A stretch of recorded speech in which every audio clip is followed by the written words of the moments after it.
الله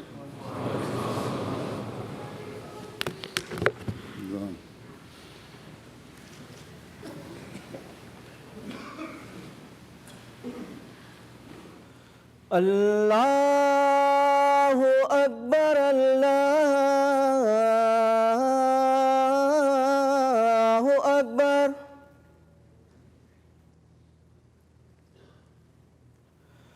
الله أكبر الله أكبر أشهد أن لا إله إلا الله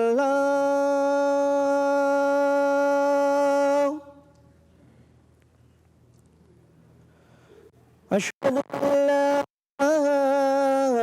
إله إلا الله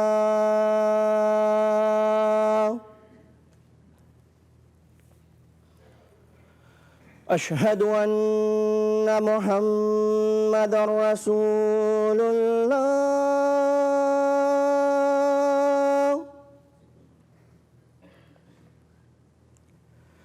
أشهد أن محمدًا رسول الله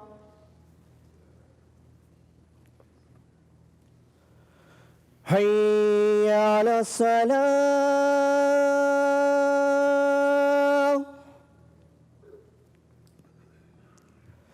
حي على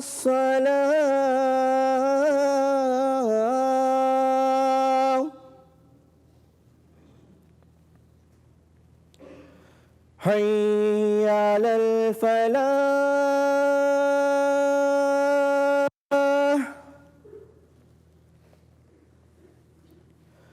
حي على الفلاح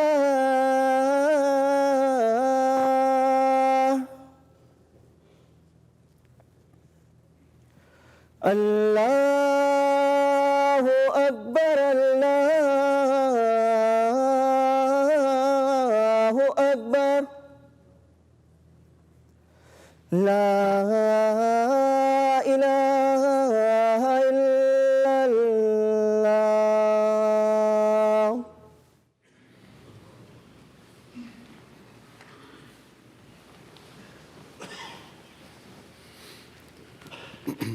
السلام عليكم ورحمة الله.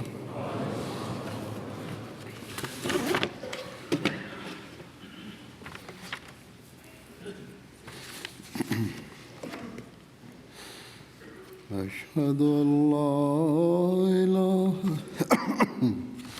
أشهد أن لا إله إلا الله وحده لا شريك له وأشهد أن محمدًا عبده ورسوله أما بعد فأعوذ بالله من الشيطان الرجيم بسم الله الرحمن الرحيم الحمد لله رب العالمين الرحمن الرحيم مالك يوم الدين إياك نعبد وإياك نستعين اهدنا الصراط المستقيم صراط الذين أنعمت عليهم غير المغضوب عليهم ولا الضالين.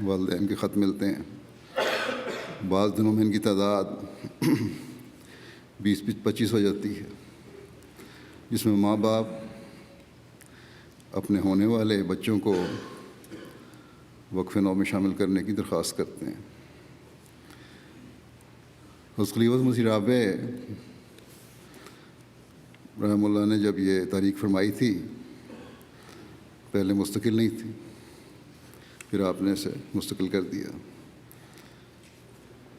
اور جماعت نے بھی، خاص طور پر ماؤں نے اس پر ہر ملک میں لبیک کہا.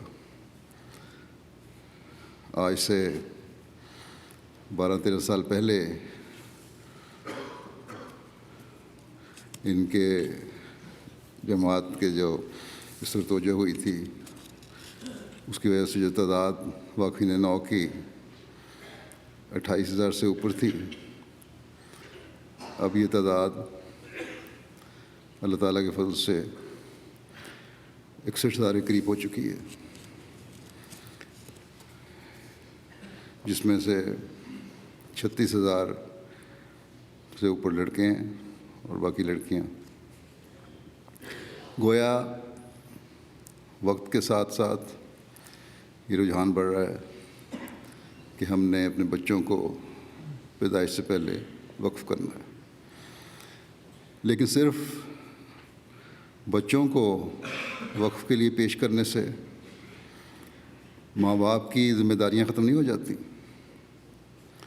بلکہ پہلے سے زیادہ ہو جاتی ہیں. بے شک ایک احمدی بچے کی تربیت والدین پر ہے،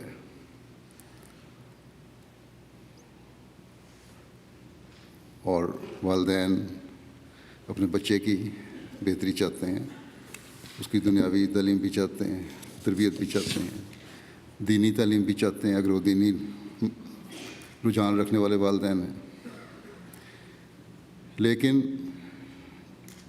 یہ بھی یاد رکھنا چاہیے کہ ہر بچہ جماعت کی، اور خاص طور پہ وقف نو بچہ جماعت کی امانت ہے ان کے پاس، جس کی تربیت اور اسے جماعت اور معاشرے کا بہترین حصہ بنانا والدین کا فرض ہے. لیکن واقفین نو بچوں کی تربیت، ان کی دینی اور دنیاوی تعلیم پر خاص توجہ، اور انہیں بہتر طور پر تیار کر کے جماعت کو دینا، اس لحاظ سے بھی ذمہ داری بن جاتی ہے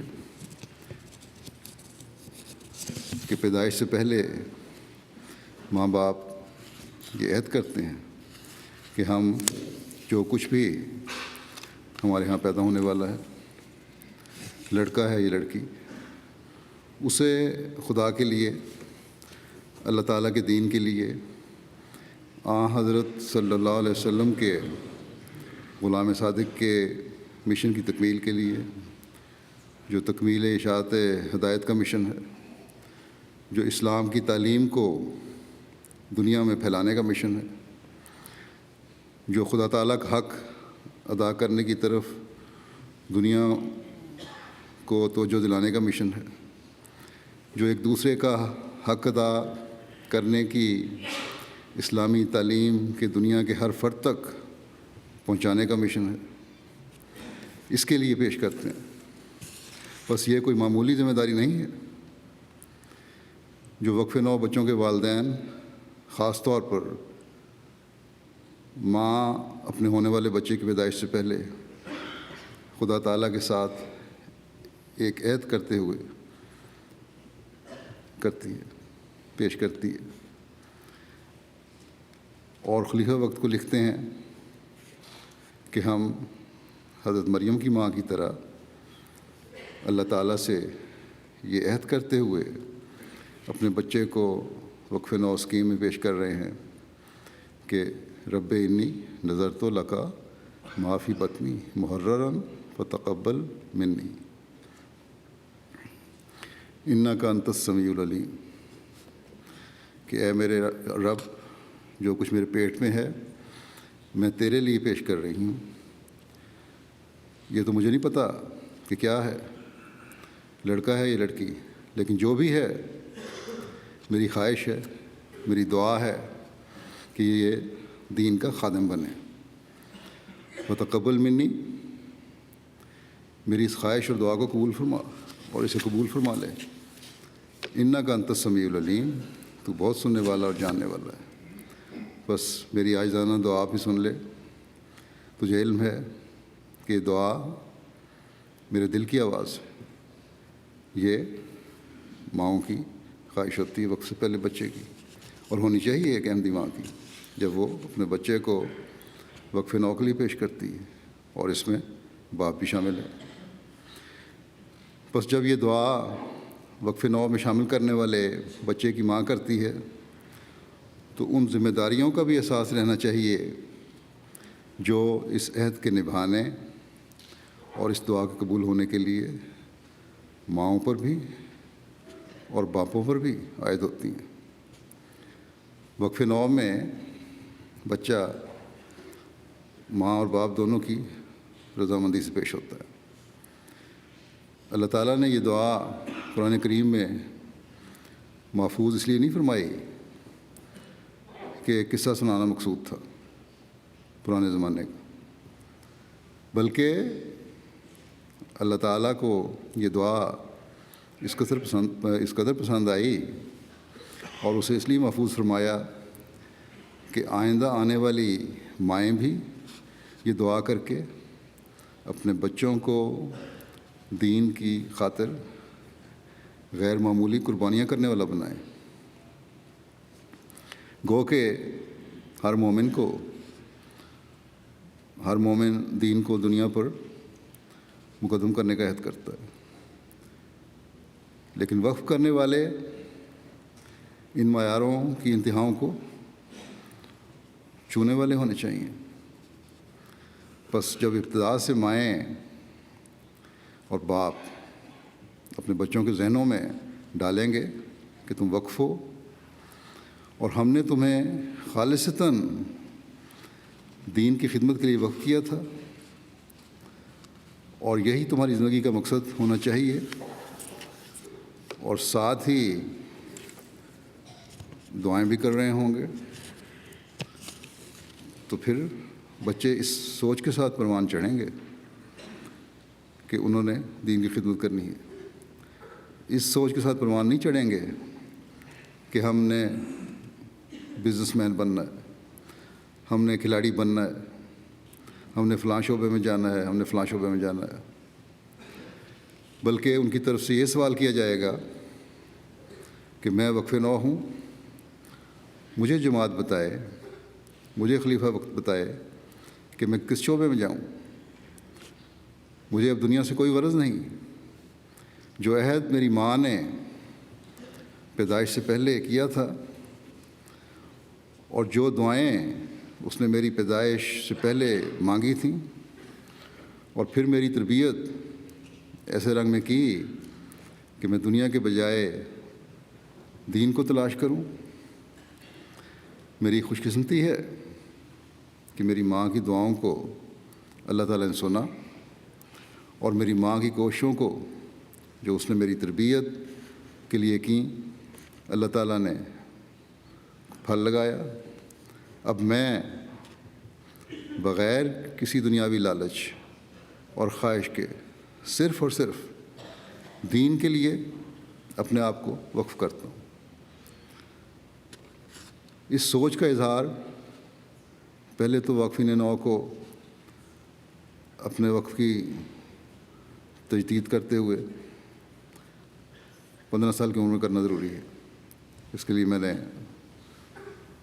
انتظامیہ جو ہے متعلقہ ان کو ہدایت بھی کی ہوئی ہے کہ باقاعدہ تحریری طور پر ان سے لیں کہ وہ وقف کو جاری رکھیں گے یا جاری رکھنا چاہتے ہیں 15 سال کی عمر میں۔ پھر 20-21 سال کی عمر میں جب پڑھائی سے فارغ ہو جاتے ہیں، ان سب کے لیے ضروری ہے جو جامعہ میں داخل نہیں ہوئے کہ وہ اس بانڈ کو دوبارہ لکھیں۔ پھر اگر کسی کو یہ کہا جائے کہ کچھ تربیت لے لو کسی شعبے میں، تو پھر دوبارہ تحریر کریں۔ گویا کہ ہر مرحلے پر وقف نو کو خود اپنی دلی خواہش کے مطابق اپنے وقف کو قائم رکھنے کا اظہار کرنا چاہیے۔ اس بارے میں جیسا کہ میں نے کہا پہلے تفصیلاً کئی مرتبہ بیان کر چکا ہوں۔ کسی وقف نو بچے کی یہ سوچ نہیں ہونی چاہیے کہ ہم نے اگر وقف کیا تو ہم دنیاوی طور پر کس طرح گزارا کریں گے، یا یہ وسوسہ دل میں پیدا ہو جائے کہ ہم ماں باپ کی مالی خدمت کس طرح کریں گے یا دوسرے طور پر کی خدمت کس طرح کریں گے، جسمانی طور پر۔ گزشتہ دنوں میری یہاں وقفین نو کے ساتھ کلاس تھی، تو ایک لڑکے نے یہ سوال کیا کہ اگر ہم وقف کر کے جماعت کو ہم وقت اپنی خدمات پیش کر دیں تو ہم اپنے والدین کی مالی یا جسمانی یا عمومی خدمت کس طرح کر سکیں گے۔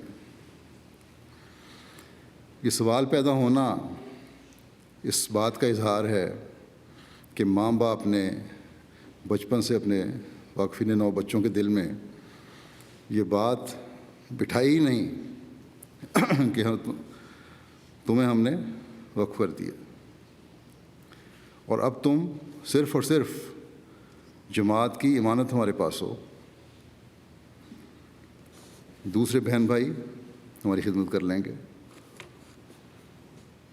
تم نے صرف اپنے آپ کو خلیفہ وقت کو پیش کر دینا ہے اور اس کے حکموں کے مطابق چلانا ہے۔ حضرت مریم کی والدہ کی دعا میں جو لفظ محرراً استعمال ہوا ہے اس کا یہی مطلب ہے کہ میں نے اس بچے کو دنیاوی ذمہ داریوں سے بالکل علیحدہ کیا، اور میری دعا ہے کہ خالصتاً دین کی ذمہ داری ہی اس کی ترجیح ہو جائے۔ بس ان ماؤں اور باپوں سے سب سے پہلے تو میں یہ کہنا چاہتا ہوں کہ وقف نو کا صرف نام ہونا ہی کافی نہیں ہے، بلکہ وقف تو ایک اہم ذمہ داری ہے۔ ایک وقف نو کے جوانی تک پہنچنے تک ماں باپ کی، اور اس کے بعد خود اس کی اپنی یہ ذمہ داری بن جاتی ہے۔ بعض لڑکے لڑکیاں جنہوں نے دنیاوی تعلیم حاصل کی ہے بظاہر بڑا جوش دکھاتے ہیں، اپنی خدمات پیش کر دیتے ہیں، لیکن بعد میں ایسی مثالیں بھی سامنے آئیں، اس لیے چھوڑ جاتے ہیں کہ جماعت جو الاؤنس دیتی ہے اس میں ان کا گزارا نہیں ہوتا۔ جب ایک بڑا مقصد حاصل کرنا ہے تو تنگی اور قربانی تو کرنی پڑتی ہے۔ بس اگر بچپن سے یہ بات واقفین کے دماغوں میں بٹھا دی جائے کہ وقف زندگی سے کوئی بڑی چیز نہیں ہے، دنیاوی طور پر دوسرے کی طرف دیکھنے کے بجائے یہ سوچنے کے بجائے کہ میرا فلاں کلاس فیلو میری جتنی تعلیم حاصل کر کے لاکھوں کما رہا ہے اور میں ایک مہینہ بھی اس کے ایک دن کی آمد کے جتنا نہیں کما رہا، یہ سوچ ہونی چاہیے کہ جو مقام مجھے خدا تعالیٰ نے دیا ہے وہ دنیاوی مال سے بہت بڑھ کر ہے۔ حضرت صلی اللہ علیہ وسلم کے اس ارشاد کو سامنے رکھیں کہ دنیاوی مال و اسباب کے لحاظ سے اپنے سے کم تر کو دیکھو، اور روحانی لحاظ سے اپنے سے بڑے ہوئے کو دیکھو، تاکہ مادی دوڑ میں بڑھنے کی کوشش کے بجائے روحانی دوڑ میں بڑھنے کی کوشش کرو۔ بس جو واقفین نو لڑکے خاص طور پر اپنی تعلیم مکمل کر چکے ہیں، خود بھی اپنی ظاہری اور مادی مالی حالت کی بہتری کے بجائے روحانی حالت میں بہتری کی کوشش کریں۔ حضرت مسیح موعود علیہ الصلوۃ والسلام تو ہر احمدی سے اس بات کی توقع رکھتے ہیں کہ اس کا معیار انتہائی بلند ہو۔ تو ایک شخص جس کے ماں باپ نے پیدائش سے پہلے اس کو دین کے لیے وقف کر دیا اور اس کے لیے دعائیں بھی کی ہوں، اس کو کس قدر ان معیاروں کو حاصل کرنے کی کوشش کرنی چاہیے۔ حضرت اقدس مسیح موعود علیہ السلام فرماتے ہیں، میں اپنا فرض سمجھتا ہوں کہ اپنی جماعت کو وصیت کروں اور یہ بات پہنچا دوں، آئندہ ہر ایک کو اختیار ہے کہ وہ اسے سنے یا نہ سنے، کہ اگر کوئی نجات چاہتا ہے اور حیات طیبہ اور ابدی زندگی کا طلبگار ہے تو وہ اللہ تعالیٰ کے لیے اپنی زندگی وقف کرے، اور ہر ایک اس کوشش اور فکر میں لگ جاوے کہ وہ اس درجے اور مرتبے کو حاصل کرے کہ کہہ سکے کہ میری زندگی، میری موت، میری قربانیاں، میری نمازیں اللہ ہی کے لیے ہیں، اور حضرت ابراہیم کی طرح اس کی روح بول اٹھے، اسلمت لرب العالمین، کہ میں تو اپنے رب کا فرمانبردار ہو چکا ہوں۔ فرمایا جب تک انسان خدا میں کھویا نہیں جاتا، خدا میں ہو کر نہیں مرتا، وہ نئی زندگی نہیں پا سکتا۔ بس تم جو میرے ساتھ تعلق رکھتے ہو، تم دیکھتے ہو کہ خدا کے لیے زندگی کا وقف میں اپنی زندگی کی اصل اور غرض سمجھتا ہوں، یہی بنیاد ہے اور یہی مقصد ہے۔ پھر تم اپنے اندر دیکھو کہ تم میں سے کتنے ہیں جو میرے اس فعل کو اپنے لیے پسند کرتے اور خدا کے لیے زندگی وقف کرنے کو عزیز رکھتے ہیں۔ بس واقفین نو کو عام احمدی سے بلند ہو کر یہ مقام حاصل کرنے کی کوشش کرنی چاہیے۔ دوسرے بھی وقف کرتے ہیں دین کی خاطر، اور ہر ایک وقف کر بھی نہیں سکتا۔ یہ بھی اللہ تعالیٰ نے فرمایا ہے کہ تم میں سے ایک گروہ ہونا چاہیے دین کا علم حاصل کرے اور پھر جا کے اپنے لوگوں کو بتائے۔ دنیاوی کاموں میں بھی الجھے ہوئے ہیں، لیکن حضرت مسیح نے یہ بھی فرمایا کہ دنیاوی کام کرتے ہوئے بھی خدا کا خوف اور دین مقدم ہونا چاہیے۔ واقفین نو کو تو اپنے قناعت کے معیاروں کو بہت بڑھانا چاہیے، اپنی قربانی کے معیاروں کو بہت بڑھانا چاہیے۔ یہ نہیں سوچنا چاہیے کہ ہم مالی لحاظ سے کمزور ہوں گے تو ہمیں شاید ہمارے بہن بھائی کمتر سمجھیں، یا والدین ہمیں اس طرح توجہ نہ دیں جس طرح باقیوں کو دے رہے ہیں۔ اول تو والدین کو ہی یہ خیال کبھی دل میں نہیں لانا چاہیے کہ واقفین زندگی کمتر ہیں۔ واقفین زندگی کا معیار اور مقام بہت بلند ہے، اس سے ان کی نظر میں ہونا چاہیے، لیکن واقفین زندگی کو خود اپنے آپ کو ہمیشہ دنیا کا عاجز ترین بندہ سمجھنا چاہیے۔ واقفین نو کو جہاں قربانی کا معیار بڑھانا ہے، وہاں اپنی عبادتوں کے معیار کو بھی بلند کرنا چاہیے،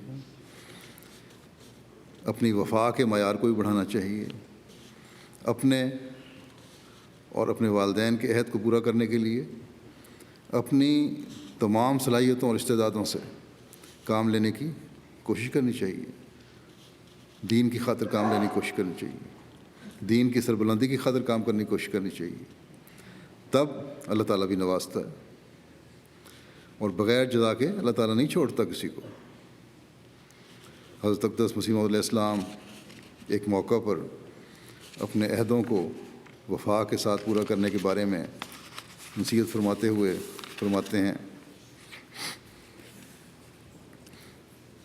کہ خدا تعالیٰ نے قرآن شریف میں اسی لیے حضرت ابراہیم علیہ السلام کی تعریف کی ہے، جیسا کہ فرمایا ہے وَإِبْرَاهِيمَ الَّذِي وَفَّى، کہ اس نے جو عہد کیا اسے پورا کر کے دکھایا۔ بس عہدوں کو پورا کرنا کوئی معمولی چیز نہیں ہے، اور وہ عہد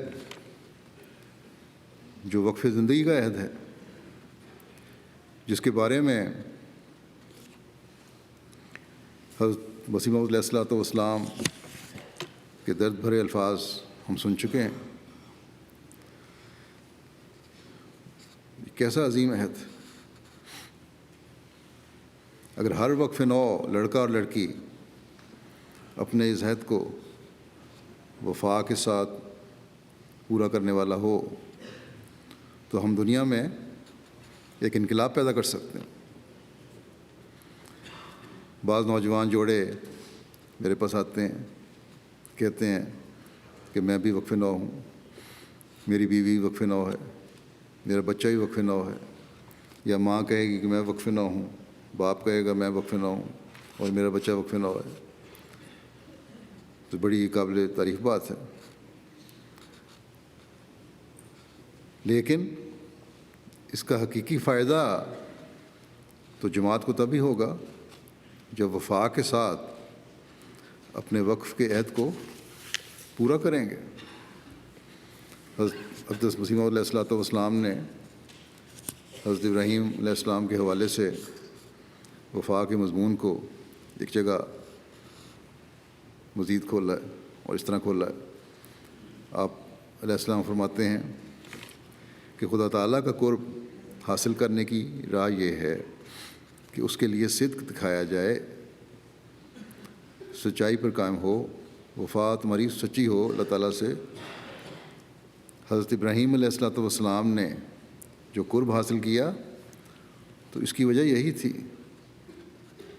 چنانچہ فرمایا وَإِبْرَاهِيمَ الَّذِي وَفَّى، کہ ابراہیم وہ ابراہیم ہے جس نے وفاداری دکھائی۔ خدا تعالیٰ کے ساتھ وفاداری اور صدق اور اخلاص دکھانا ایک موت چاہتا ہے۔ جب تک انسان دنیا اور اس کی ساری لذتوں اور شوقتوں پر پانی پھیر دینے کو تیار نہ ہو جاوے، اور ہر ذلت اور سختی اور تنگی خدا کے لیے گوارا کرنے کو تیار نہ ہو، یہ صفت پیدا نہیں ہو سکتی۔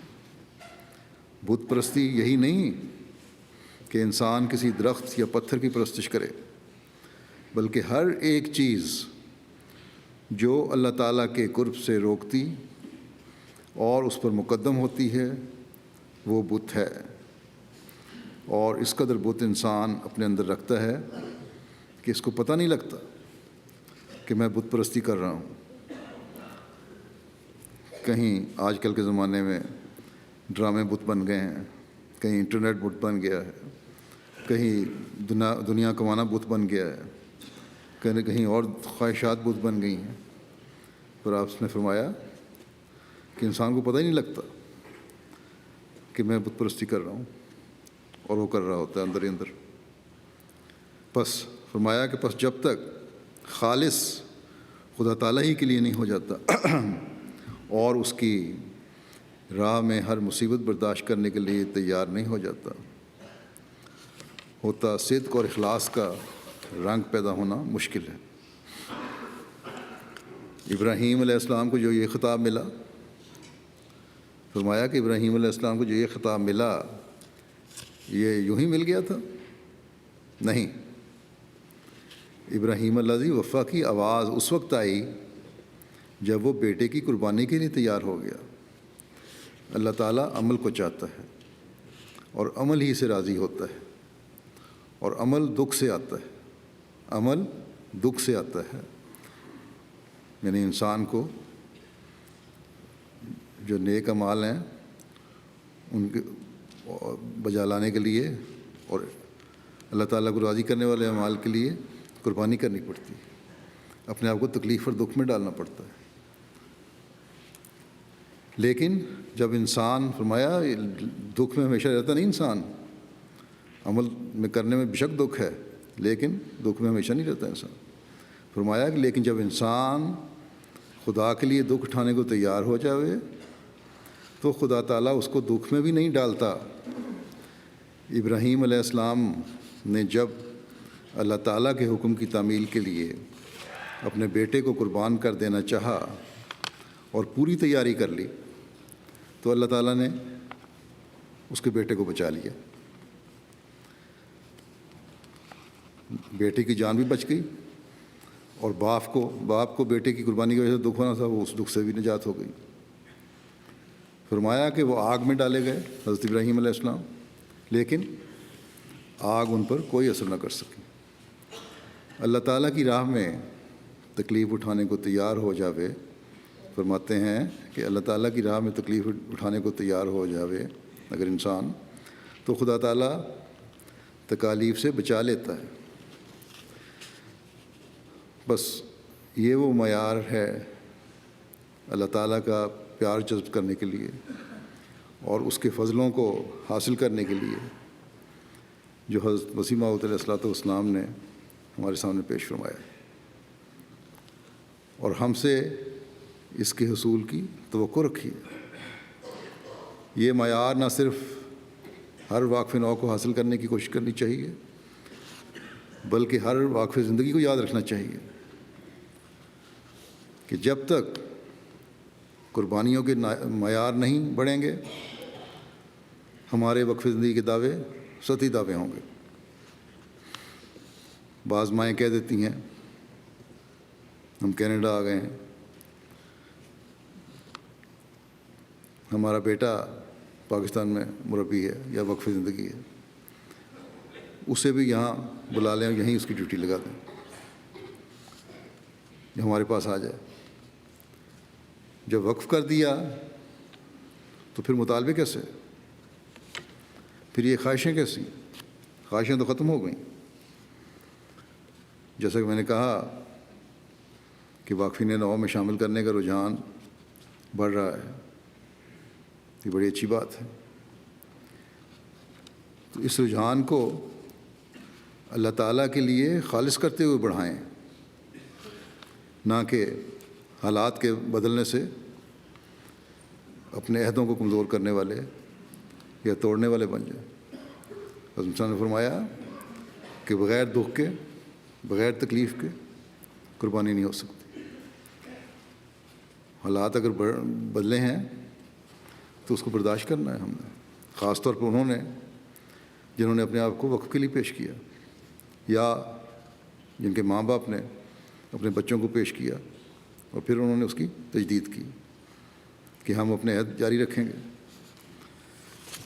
جیسا کہ حضرت مسیح علیہ السلام نے فرمایا ہے کہ جب انسان خدا کے لیے ہر قربانی کے لیے تیار ہو جاتا ہے تو پھر اللہ تعالیٰ نوازتا ہے، اللہ تعالیٰ نہیں چھوڑتا اور بے انتہا نوازتا ہے۔ اللہ تعالیٰ کرے کہ تمام واقفین نو بھی اور ان کے ماں باپ بھی وقف کی حقیقت کو سمجھتے ہوئے اپنے عہدوں کو پورا کرنے والے ہوں اور اپنی وفاؤں کے معیاروں کو بلند سے بلند تر کرتے چلے جانے والے ہوں۔ مختصراً بعض انتظامی باتوں اور واقفین کے لیے لائے عمل کی طرف بھی توجہ دلانا چاہتا ہوں۔ بعض لوگ سوال اٹھاتے ہیں، بعض واقفین نو کے ذہنوں میں غلط فہمیاں ہیں کہ وقف نو ہو کر ان کو کوئی ان کی علیحدہ ایک شناخت بن گئی ہے، شناخت تو بے شک بن گئی، لیکن اس شناخت کے ساتھ ان کا غیر معمولی طور پر ان سے سلوک، امتیازی سلوک نہیں ہوگا، بلکہ اس شناخت کے ساتھ ان کو اپنی قربانیوں کے معیار بڑھانے ہوں گے۔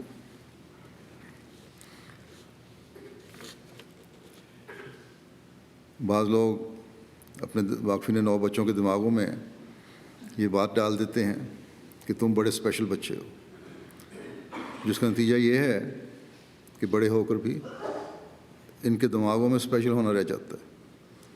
اور یہ سوال یہاں بھی اس قسم کی باتیں مجھے پہنچی ہیں۔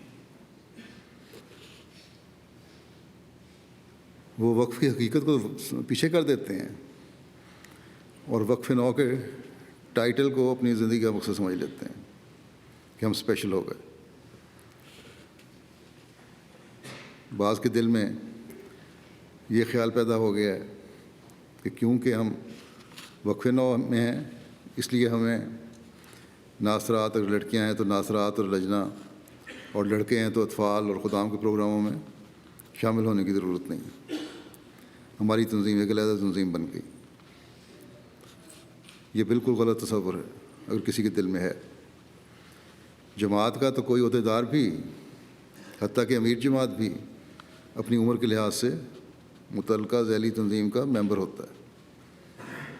بس ہر واقف نو لڑکی اور لڑکے کو یاد رکھنا چاہیے کہ وہ اپنی تنظیموں کے ممبر ہیں عمر کے لحاظ سے، جس عمر میں، اور ان کے پروگراموں میں حصہ لینا ضروری ہے ان کے لیے۔ اور جو حصہ نہیں لیتا ان کے بارے میں متعلقہ تنظیم کا صدر جو ہے وہ رپورٹ کرے، اور اگر اس وقف نو کی اصلاح نہیں ہوتی تو پھر ایسے بچے کو یا لڑکے کو یا نوجوان کو وقف نو اسکیم سے نکال دیا جائے گا۔ ہاں، اگر بعض جماعتی پروگرام ہیں، وقف نو کا پروگرام ہے، ذیلی تنظیموں کے پروگرام ہیں، تو آپس میں ایک مل جل کر ایسے وقت رکھے جا سکتے ہیں جس میں ذیلی تنظیمیں اپنے پروگرام کریں اور وقف نو والے اپنے، اور کوئی کلیش نہ ہو۔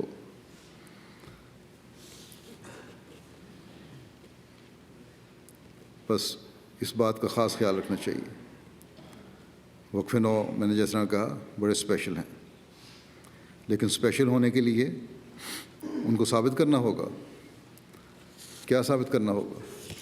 کہ وہ خدا تعالیٰ سے تعلق میں دوسروں سے بڑے ہوئے ہیں، تب وہ اسپیشل کہلائیں گے۔ ان میں خوف خدا دوسروں سے زیادہ ہے، تب وہ اسپیشل کہلائیں گے۔ ان کی عبادتوں کے معیار دوسروں سے بہت بلند ہیں، تب وہ اسپیشل کہلائیں گے۔ وہ فرض نمازوں کے ساتھ نوافل بھی ادا کرنے والے ہیں، تب وہ اسپیشل کہلائیں گے۔ ان کے عمومی اخلاق کا معیار انتہائی اعلیٰ درجے کا ہے، یہ ایک نشانی ہے اسپیشل ہونے کی۔ ان کی بول چال، بات چیت میں دوسروں کے مقابلے میں بہت فرق ہے۔ ایک واضح پتہ لگتا ہے کہ خالص تربیت یافتہ اور دین کو دنیا پر ہر حالت میں مقدم کرنے والا شخص ہے، تب اسپیشل ہوں گے۔ لڑکیاں ہیں تو ان کا لباس اور پردہ صحیح اسلامی تعلیم کا نمونہ ہے، جسے دوسرے لوگ دیکھ کر بھی رشک کرنے والے ہوں اور یہ کہنے والے ہوں کہ واقعی اس ماحول میں رہتے ہوئے بھی ان کے لباس اور پردہ ایک غیر معمولی نمونہ ہے، تب اسپیشل ہوں گی۔ لڑکے ہیں تو ان کی نظریں حیا کی وجہ سے نیچے جھکی ہوئی ہوں، نہ کہ ادھر ادھر غلط کاموں کی طرف دیکھنے والی، تب اسپیشل ہوں گے۔ انٹرنیٹ اور دوسری چیزوں پر لغویات دیکھنے کے بجائے وہ وقت دین کا علم حاصل کرنے کے لیے صرف کرنے والے ہوں تو تب اسپیشل ہوں گے۔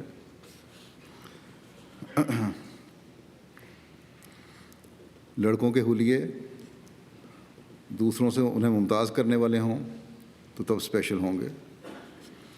روزانہ قرآن کریم کی تلاوت کرنے والے اور اس کے احکامات کی تلاش کر کے اس پر عمل کرنے والے ہوں لڑکے اور لڑکیاں وقفے نہ ہو کے تو پھر اسپیشل کہلا سکتے ہیں۔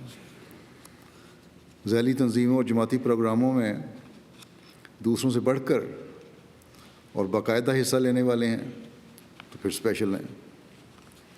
والدین کے ساتھ حسن سلوک اور ان کے لیے دعاؤں میں اپنے دوسرے بہن بھائیوں سے بڑے ہوئے ہیں تو یہ خصوصیت ہے۔ رشتوں کے وقت لڑکے بھی اور لڑکیاں بھی دنیا دیکھنے کے بجائے دین دیکھنے والے ہیں اور پھر رشتے نبھانے والے بھی ہیں تو تب کہہ سکتے ہیں کہ ہم خالصتاً دین پر عمل کرنے کی دینی ہدایات پر عمل کرتے ہوئے اپنے رشتے نبھانے والے ہیں تو اسپیشل کہلائیں گے۔ ان میں برداشت کا مادہ دوسروں سے زیادہ ہے، لڑائی جھگڑا اور فتنہ فساد کی صورت میں اس سے بچنے والے ہیں، بلکہ صلح کروانے والے ہیں تو اسپیشل ہیں۔ تبلیغ کے میدان میں سب سے آگے آ کر اس فریضے کو سر انجام دینے والے ہیں تب اسپیشل ہیں۔ خلافت کی اطاعت اور اس کے فیصلوں پر عمل میں صف اول میں ہیں تو اسپیشل ہیں۔ دوسروں سے زیادہ سخت جان اور قربانیاں کرنے والے ہیں تو بالکل اسپیشل ہیں۔ عاجزی اور بے نفسی میں سب سے بڑے ہوئے ہیں، تکبر سے نفرت اور اس کے خلاف جہاد کرنے والے ہیں تو بڑے اسپیشل ہیں۔ MTA پر میرے خطبے سننے والے اور میرے ہر پروگرام کو دیکھنے والے ہیں تاکہ ان کو رہنمائی ملتی رہے تو بڑے اسپیشل ہیں۔ اگر تو یہ باتیں اور تمام وہ باتیں جو اللہ تعالیٰ کو پسند ہیں یہ سب کرنے والے ہیں، اور وہ تمام باتیں جو اللہ تعالیٰ کو ناپسند ہیں اور اس نے روکا ہے اس سے رکنے والے ہیں تو یقیناً اسپیشل بلکہ بہت اسپیشل ہے، ورنہ آپ میں اور دوسروں میں کوئی فرق نہیں ہے۔ یہ ماں باپ کو بھی یاد رکھنا چاہیے اور اس نہج سے تربیت کرنی چاہیے اپنے بچوں کی۔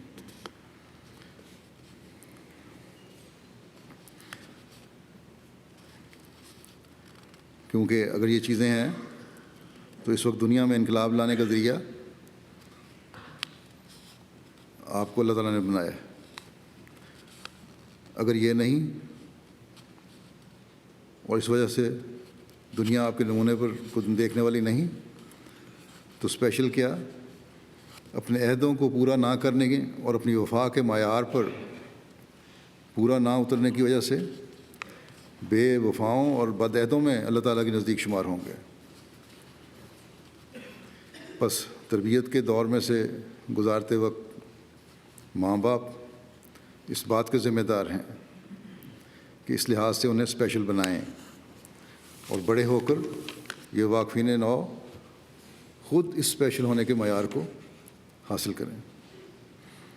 جیسے میں نے کہا تھا کہ دینی تعلیم کے دوران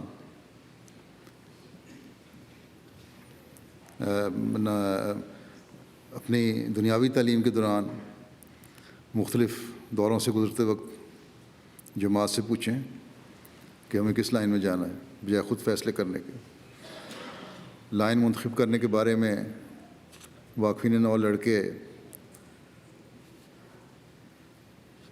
پہلے بھی میں کہہ چکا ہوں کہ جامعات میں جا کر مربی اور مبلغ بننے کو پہلی ترجیح دیں، اس وقت اس کی ضرورت ہے۔ جماعت پھیل رہی ہے اللہ تعالیٰ کے فضل سے، نہ صرف ان ملکوں میں نئی جماعتیں قائم ہو رہی ہیں جہاں جماعت کے قیام کو لمبا عرصہ گزر گیا ہے، بلکہ نئے نئے ممالک بھی اللہ تعالیٰ جماعت کو عطا فرما رہا ہے اور وہاں جماعتیں قائم ہو رہی ہیں، اور ہمیں ہر ملک میں بے شمار مربیان اور مبلغین چاہیے۔ پھر ہمارے ہسپتالوں کے لیے ڈاکٹروں کی ضرورت ہے۔ پاکستان میں روا میں بہت سے ڈاکٹروں کی جو مختلف شعبوں کے ماہر ہوں ان کی ضرورت ہے۔ قادیان میں ہسپتال میں ڈاکٹروں کی ضرورت ہے. اگر یہاں سے نہیں بھی جا سکتے، دنیا والے سن رہے ہیں خطبہ میرا، اپنے اپنے ملکوں میں واقفین اس طرح توجہ دیں. اور ماہرین ڈاکٹروں کی ضرورت ہے. بہت بڑا خلا ہے کہ ہمارے پاس ماہرین ڈاکٹر کم ہیں. افریقہ میں ڈاکٹروں کی ضرورت ہے اور ہر شعبے کے ڈاکٹروں کی ضرورت ہے. پھر اب گوئٹے مالا میں بڑا ہسپتال بن رہا ہے یہاں، وہاں تو کینیڈا سے بھی جا سکتے ہیں. یہاں ڈاکٹروں کی ضرورت ہے اور یہ ضرورت بڑھے گی آئندہ. انڈونیشیا میں ضرورت ہے اور جوں جوں جماعت پھیلے گی یہ ضرورت بڑھتی جائے گی. اس لیے اسپیشلائز کر کے ان ممالک سے اعلیٰ تعلیم حاصل کر کے اور تجربہ لے کر واقفین نو بچوں کو ڈاکٹر جو بن رہے ہیں ان کو آگے آنا چاہیے. اور جن ملکوں میں جانا آسان ہے وہاں جانا چاہیے. پیش کریں پھر جماعت بھیج دے گی. اسی طرح اسکولوں کے لیے ٹیچرز کی ضرورت ہے. ڈاکٹرز اور ٹیچرز کے لیے تو لڑکیاں اور لڑکے دونوں ہی کام آ سکتے ہیں، اس لیے اس طرح توجہ کریں. کچھ آرکیٹیکٹ اور انجینئرز بھی چاہیے جو تعمیرات کے شعبے کے ماہر ہوں، تاکہ مساجد، مشن ہاؤسز، اسکول، ہسپتال وغیرہ کی تعمیر کے کاموں میں صحیح نگرانی کر کے اور پلاننگ کر کے جماعتی اموال کو بچایا جا سکے. کم پیسے میں زیادہ بہتر سہولت مہیا کی جا سکے. پھر پیرامیڈیکل سٹاف بھی چاہیے، اس میں بھی آنا چاہیے. یہ تو وہ چند بعض اہم شعبے ہیں جن کی جماعت کو فی الحال ضرورت ہے. آئندہ ضروریات حالات کے مطابق بدلتی بھی رہیں گی. بعض واقفین نو کی اپنی دلچسپی بھی بعض مضامین میں زیادہ ہوتی ہے، اور جو میرے سے پوچھتے ہیں تو میں ان کی دلچسپی دیکھتے ہوئے ان کو اجازت بھی دے دیتا ہوں وہ پڑھیں.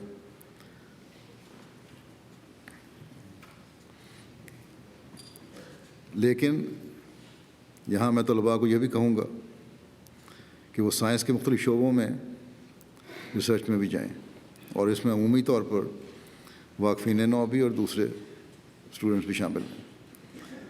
سائنس کے مختلف شعبہ جات کی ریسرچ میں ہمارے بہترین سائنسدان پیدا ہو جائیں تو آئندہ جہاں دین کا علم دینے والے احمدی ہوں گے اور دنیا دین سیکھنے کے لیے آپ کی محتاج ہوگی، وہاں دنیاوی علم دینے والے بھی احمدی مسلمان ہوں گے اور دنیا آپ کی محتاج ہوگی.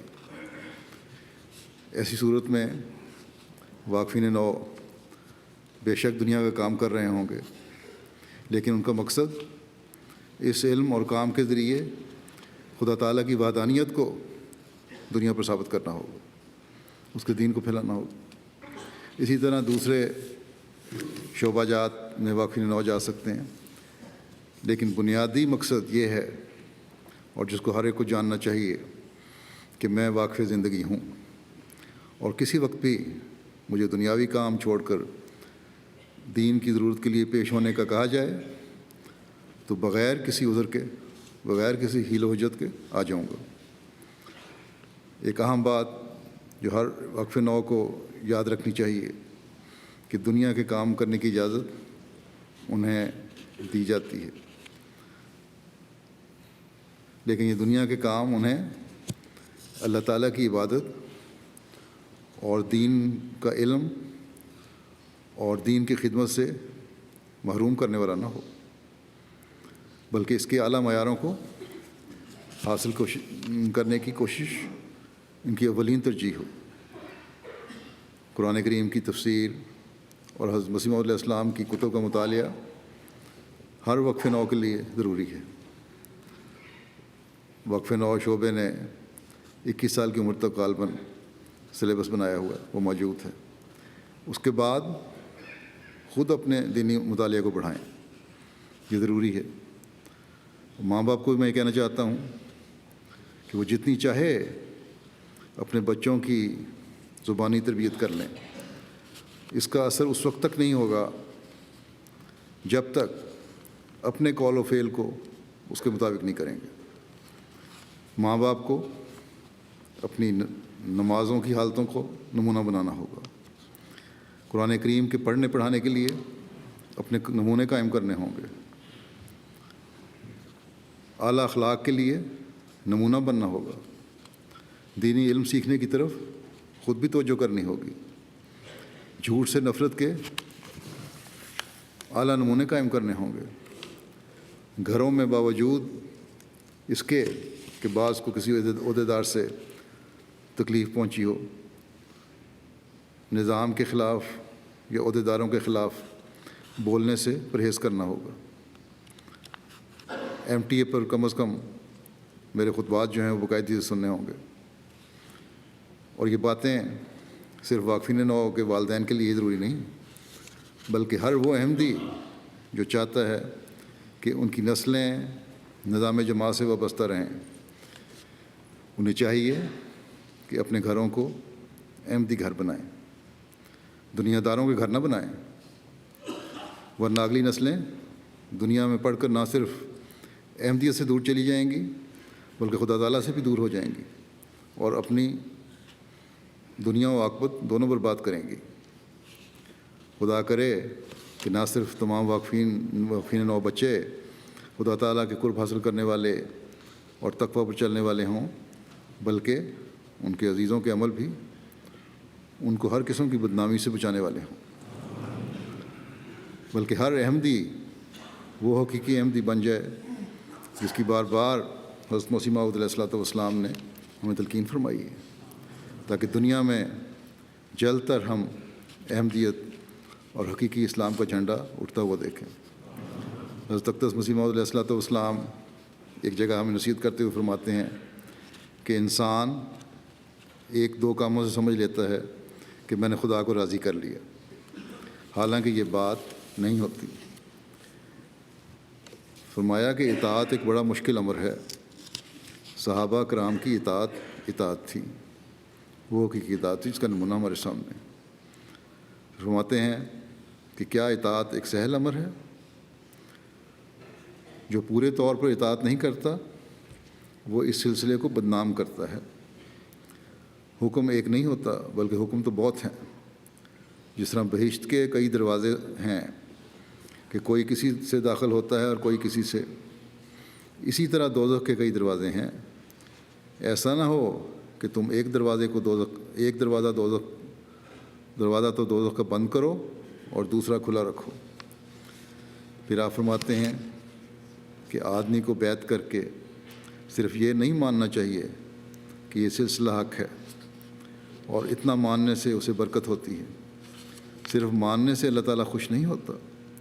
جب تک اچھے عمل نہ ہوں، کوشش کرو کہ جب اس سلسلے میں داخل ہوئے ہو تو نیک بنو، متقی بنو، ہر ایک بدی سے بچو، زبانوں کو نرم رکھو، استغفار کو اپنا معمول بناؤ، نمازوں میں دعائیں کرو۔ اللہ تعالیٰ ہم سب کو ان نصائح پر عمل کرنے کی توفیق عطا فرمائے۔ ہم بھی اور ہماری نسلیں بھی نیکی اور تقویٰ پر قائم ہونے والی ہوں اور حضرت مسیح علیہ الصلوۃ والسلام کے مشن کو پورا کرنے والی ہوں۔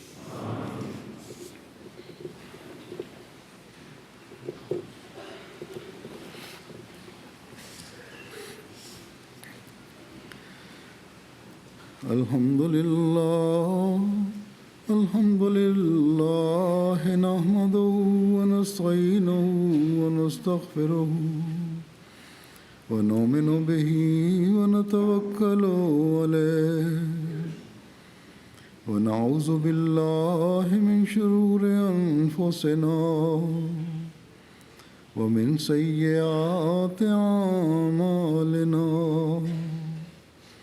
من يهده الله فلا مضل له ومن يضلله فلا هادي له ونشهد أن لا إله إلا الله ونشهد أن محمدا عبده ورسوله